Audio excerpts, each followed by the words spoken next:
smuggling, execution, espionage, and slavery. Those are not the ingredients listed on your morning latte, but they probably should be. Coffee is the second most traded commodity on the planet, right behind crude oil. Over 2 billion cups are consumed every single day across the globe. The industry generates more annual revenue than the GDP of most countries. And the story of how a wild berry growing in the Ethiopian forest ended up in your kitchen is one of the strangest, bloodiest, and most fought-over tales in human history. What nobody knew when a goat herder first noticed his animals acting strange after eating red berries off a wild shrub was that he had just stumbled onto something that would topple empires, fuel revolutions, and reshape the economies of entire continents. But this story does not start with the cup in your hand. It starts with a goat. Sometime around the 9th century, in the forested highlands of Ethiopia, a young goat herder named Kaldi noticed something odd about his flock. After grazing near a particular bush covered in bright red berries on a hillside near the town of Kaffa, his goats started acting erratic. They were jumping around, bleating louder than usual, butting heads with each other, and refusing to sleep at night. Kaldi watched this go on for a few days before he decided to try the berries himself. Within minutes, he felt a rush of energy he had never experienced before. His exhaustion vanished, his mind sharpened. He had just had the world's first cup of coffee, more or less. Now, whether Kaldi was a real person or a legend that grew over centuries of retelling, nobody can say for certain. The earliest written version of this story does not appear until the 15th century, hundreds of years after it supposedly happened. But the geography checks out.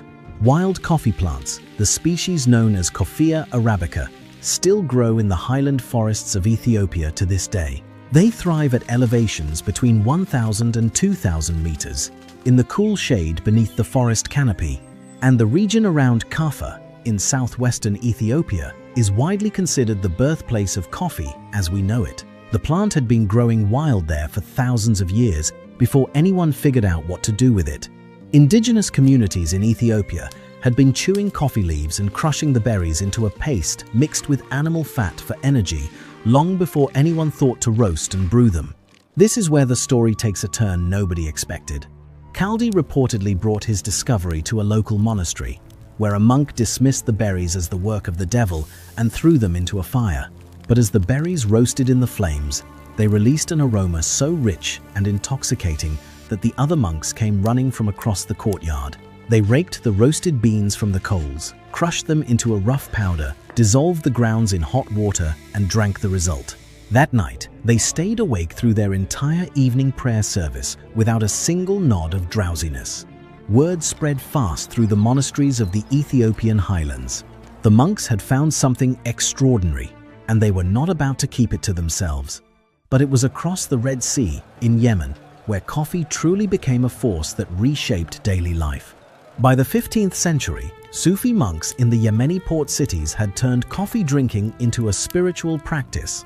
They called the drink kahwa, an old Arabic word that originally referred to wine, and they used it specifically to stay awake during long nights of religious devotion, prayer circles, and chanting rituals called dhikr. The Sufis were not drinking coffee for pleasure or socializing. They were drinking it because they believed it sharpened their minds and brought them closer to the divine. Coffee was their secret tool for worship, and they guarded the knowledge carefully. Yemen became the first country to cultivate coffee as an actual crop, growing it on terraced hillsides in the mountains outside the city of Sana'a. The port city of Mocha on the Red Sea coast became the center of the global coffee trade, and the name stuck. When you hear the word mocha today in a coffee shop in Paris or New York, you are hearing an echo of a Yemeni harbor town that controlled the world's coffee supply for 200 years. Every single coffee bean that left the Arabian Peninsula for the outside world shipped through that port. And the Yemenis were smart about protecting their advantage. They boiled or partially roasted every bean before export to make sure nobody could plant a viable seed outside their borders. Coffee was their monopoly, and they intended to keep it that way. This decision seemed small at the time. It was not, because the rest of the world had tasted coffee, and the rest of the world wanted more. The Ottoman Empire, which controlled vast stretches of the Middle East, North Africa, and southeastern Europe, embraced coffee with an obsession that bordered on mania. By the early 1500s, coffee houses had sprung up across Istanbul, Cairo, Damascus, Aleppo, and Mecca. These were not quiet places. Ottoman coffee houses were loud, crowded, smoke-filled social hubs where men gathered to discuss politics, recite poetry, play backgammon and chess, listen to storytellers, and gossip about the Sultan and his court. The Turks called these establishments kahve khane, and within decades, they had become the social backbone of Ottoman urban life. Some historians estimate that Istanbul alone had over 600 coffee houses by the middle of the 16th century, and that terrified the people in power. Because when ordinary citizens gather in large numbers and start talking openly about politics, rulers tend to get nervous. In 1511, the governor of Mecca, a man named Khair Beg, tried to ban coffee entirely. He claimed it was an intoxicant forbidden by Islamic law, rounded up coffee drinkers for questioning, and shut down the coffee houses in the city. The ban lasted barely a year before the Sultan in Cairo overruled him, and Khair Beg himself was eventually removed from his post. But the tension between coffee lovers and the authorities was just getting started. The most extreme crackdown came from Sultan Murad IV, who ruled the Ottoman Empire in the 1630s. Murad was a man who did not believe in half measures. He banned coffee outright, shut down every coffee house across Istanbul, and reportedly ordered that anyone caught drinking coffee should be beaten for the first offense and drowned in the Bosphorus for the second. Some accounts describe him wandering the streets of the capital in disguise at night, personally executing coffee drinkers he caught in the act. Whether every detail of that is true or slightly exaggerated by later historians, the message was unmistakable. Coffee had become so deeply embedded in Ottoman social life that the ruler of one of the largest empires on earth considered it a direct threat to his authority. And somehow, things got even more complicated, because while the Ottoman sultans were busy trying to stamp coffee out, the drink had already escaped their borders and arrived in Europe, and Europe lost its collective mind. The first European coffee houses opened in Venice around 1629, brought by Italian merchants who had tasted the drink during trade expeditions to Ottoman ports in the Eastern Mediterranean. The reaction from the Catholic Church was immediate and hostile. Priests in Rome declared coffee to be the bitter invention of Satan himself, arguing that this dark, exotic drink from the Muslim world was a tool of the devil designed to corrupt Christian souls and lure them away from communion wine. They petitioned Pope Clement VIII to ban it outright, and a formal hearing was convened at the Vatican. So the Pope did what any reasonable person would do. He asked to try it first, and after taking a sip, he reportedly said something along the lines of, "This Satan's drink is so delicious that it would be a pity to let the infidels have exclusive use of it, and that they should cheat Satan by baptizing it." And just like that, coffee got the papal stamp of approval, which, looking back, was either one of the shrewdest political moves in Vatican history or one of the funniest, depending on who you ask. Within decades, coffee houses were everywhere in Europe, and they were changing the way entire societies functioned. London alone had over 3,000 coffee houses by the early 1700s. They called them penny universities because, for the price of a single penny cup of coffee, anyone could sit and listen to some of the sharpest minds in England debate philosophy, natural science, business ventures, and colonial politics. These were not exclusive salons for the wealthy. Merchants, sailors, writers, scientists, and political radicals all crowded the same benches. Edward Lloyd's Coffee House in Tower Street became the birthplace of Lloyd's of London, one of the world's most famous insurance markets. Jonathan's Coffee House on Exchange Alley became the foundation of what would eventually evolve into the London Stock Exchange. Isaac Newton spent hours in coffee houses discussing mathematics. The poet Alexander Pope practically lived in Button's Coffee House in Covent Garden.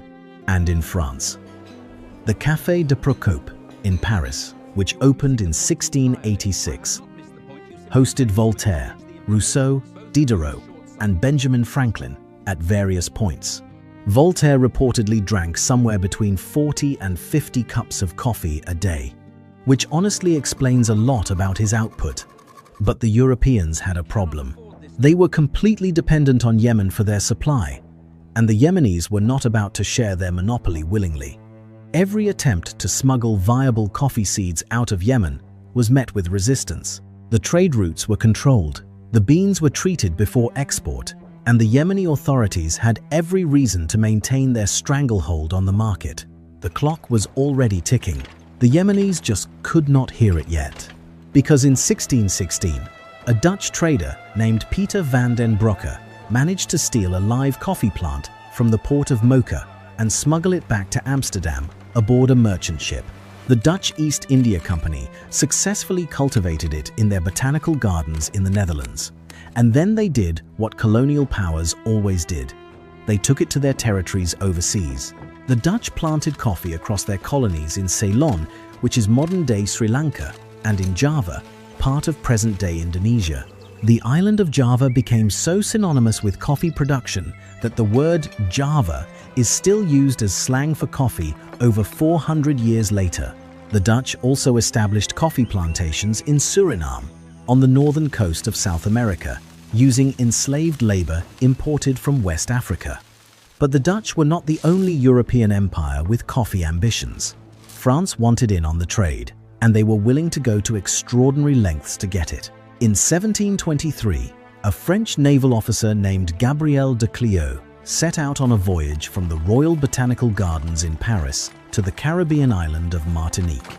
He was carrying a single coffee plant, a cutting from a tree that had been gifted to King Louis XIV by the Dutch, housed in a glass case on the deck of his ship.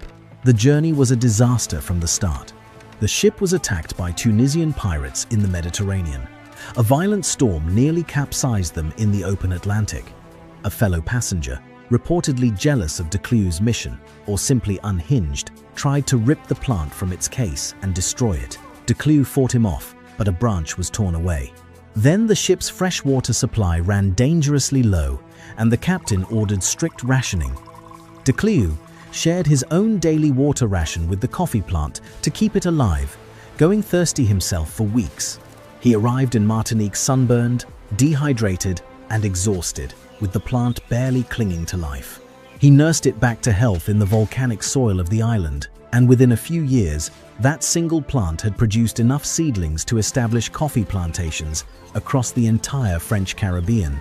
Almost every coffee plant in Central America and large portions of South America can trace its genetic lineage back to that one scraggly cutting on de Cleo's ship. Pay attention to this next detail, because it explains everything about how coffee conquered an entire continent. In 1727, the Portuguese government in Brazil realized they were sitting on millions of acres with perfect coffee, growing conditions, tropical climate, rich soil, and cheap labor, but no access to the plant itself. The French and Dutch were guarding their coffee colonies jealously, and nobody was interested in sharing. So Brazil sent a man named Francisco de Melo Palheta to the colony of French Guiana on a supposed diplomatic mission to help mediate a border dispute between the French and Dutch settlements. Palheta was handsome, charming, well-spoken, and, according to the historical record, very good at his actual job, which was espionage.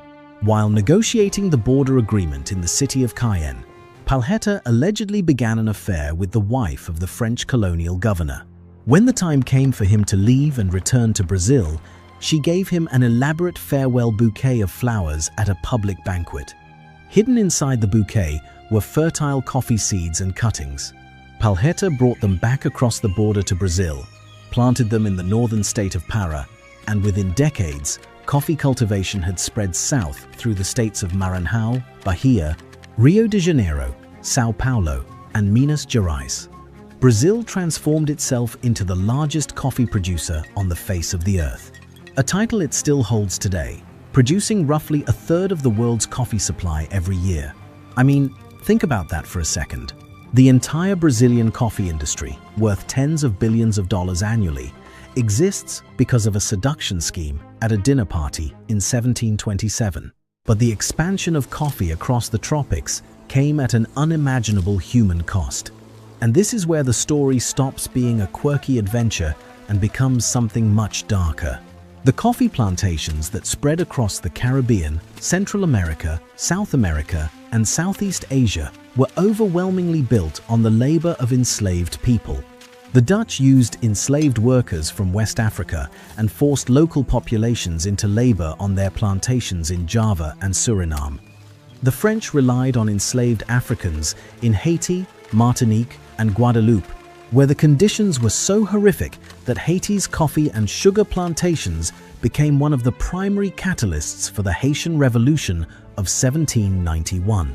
And Brazil, which would eventually dwarf every other coffee-producing nation combined, ran its massive coffee fazendas almost entirely on enslaved labor until abolition came in 1888.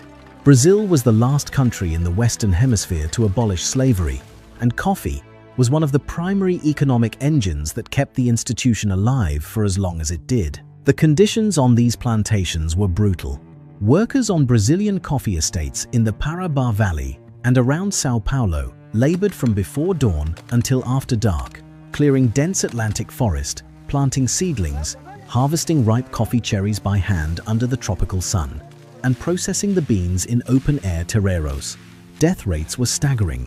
Plantation owners, called fazendeiros, calculated that it was cheaper to work enslaved people to death and purchase replacements from the transatlantic slave trade than to invest in better food, shelter, or medical care.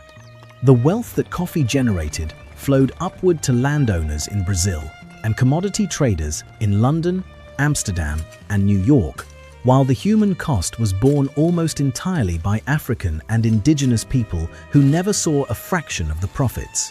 But this was not just about one crop anymore. Coffee had become woven into the entire machinery of European colonialism, inseparable from the plantation system that defined the economies of 3 continents. Meanwhile, an ocean away, coffee was about to play an unexpected role in the birth of a new nation. In December of 1773, American colonists in Boston Harbor dumped 342 chests of British East India Company tea into the freezing water to protest taxation without representation. The Boston Tea Party was a political act, but it had a very practical side effect. Drinking tea suddenly became unpatriotic in the American colonies. Merchants who sold British tea were harassed and boycotted. Tea drinkers were mocked as loyalists and sympathizers. And Americans needed a replacement for their daily drink. Coffee filled that void almost overnight. Within a few years, coffee had replaced tea as the preferred drink across the 13 colonies.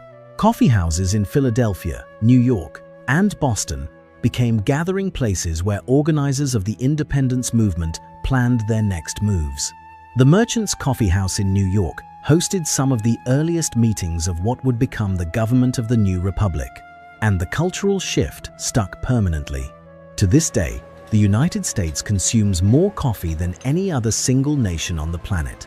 Americans drink roughly 400 million cups of coffee every single day, and the roots of that habit trace directly back to a political protest in Boston Harbor over 250 years ago. The timing of what happened next was almost too perfect. The 19th century turned coffee from a luxury product into an everyday commodity available to working people across the Western world. Steam-powered ships made transatlantic trade faster and cheaper than ever before. The development of industrial roasting equipment in cities like New York and Hamburg allowed companies to process coffee beans at massive scale for the first time.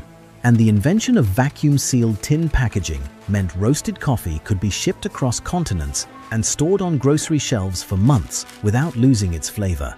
By the mid-1800s, coffee had gone from a drink of the European elite and the colonial upper class to a staple of factory workers, farmers, and soldiers on 2 continents. Then came the wars, and coffee went from a household drink to a military asset. During the American Civil War, Union soldiers received coffee beans as part of their daily field rations, and they treated those beans like gold. They carried personal grinders in their packs. They roasted green beans over campfires using tin cups and rifle barrels. When supplies ran low, soldiers would trade tobacco, sugar, even ammunition with Confederate pickets across enemy lines, because the Confederacy, cut off from imports by the Union naval blockade, was completely desperate for coffee.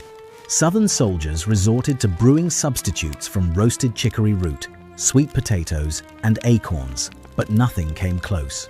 Many historians argue that the North's reliable access to coffee through its supply chain was an actual strategic advantage in the war. Soldiers wrote more about coffee in their letters, home and personal diaries than they wrote about almost any other subject, including combat. One Union soldier stationed in Virginia reportedly wrote that he believed coffee was more important to the war effort than gunpowder. Abraham Lincoln's Secretary of War, Edwin Stanton, once called coffee one of the greatest necessities of the Army. The world wars of the 20th century cemented coffee's place in American and global culture even further.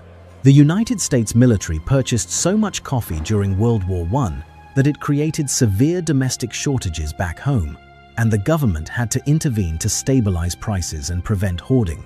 American soldiers in the trenches of France drank coffee to stay alert during night watches and to warm themselves in the freezing mud of no man's land.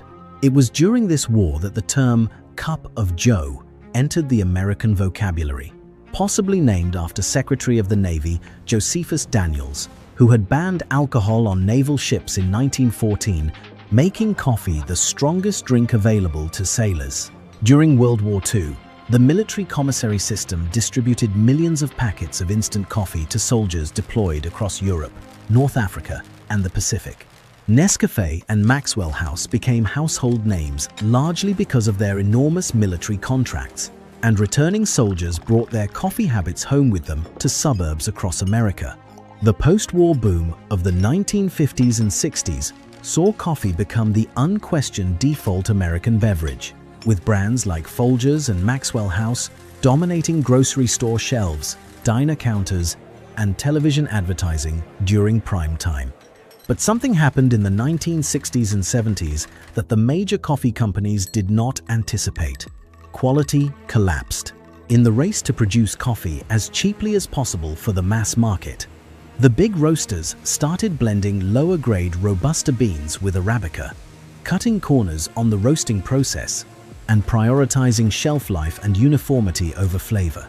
By the 1970s, American supermarket coffee was, to put it bluntly, terrible. Weak, stale, bitter, and over-extracted. The per capita consumption of coffee in the United States actually declined for the first time in the country's history. Young people in particular were turning away from the watery brown liquid their parents drank every morning.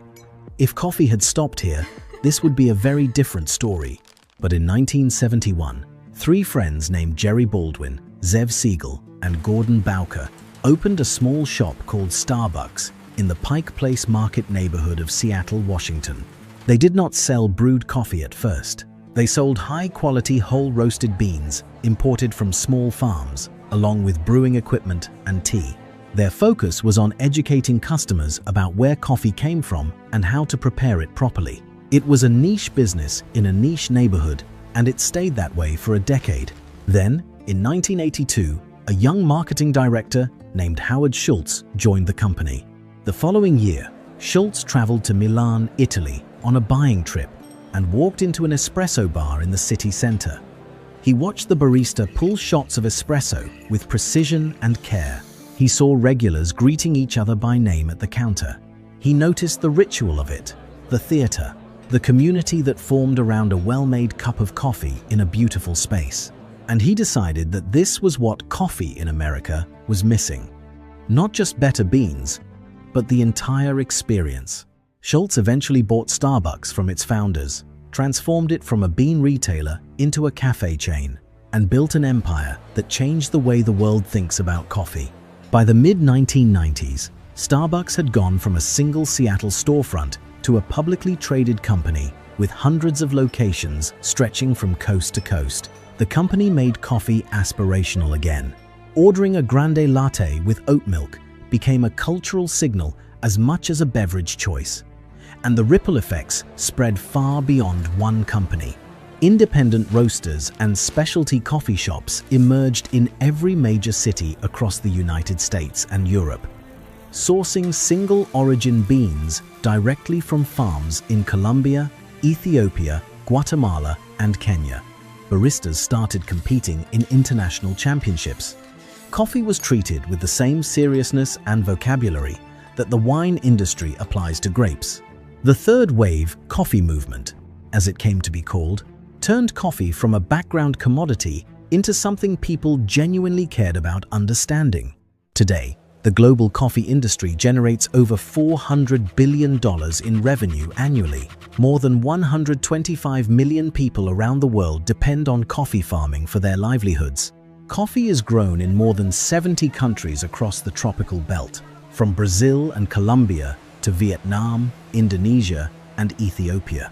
Brazil still leads production by a wide margin, harvesting over 60 million bags of coffee per year across sprawling estates in states like Minas Gerais and São Paulo. Vietnam has become the world's second largest producer, largely through Robusta cultivation in the Central Highlands around the city of Buon Ma Thuot. Colombia remains famous for its washed Arabica, grown on small family farms in the Andes Mountains.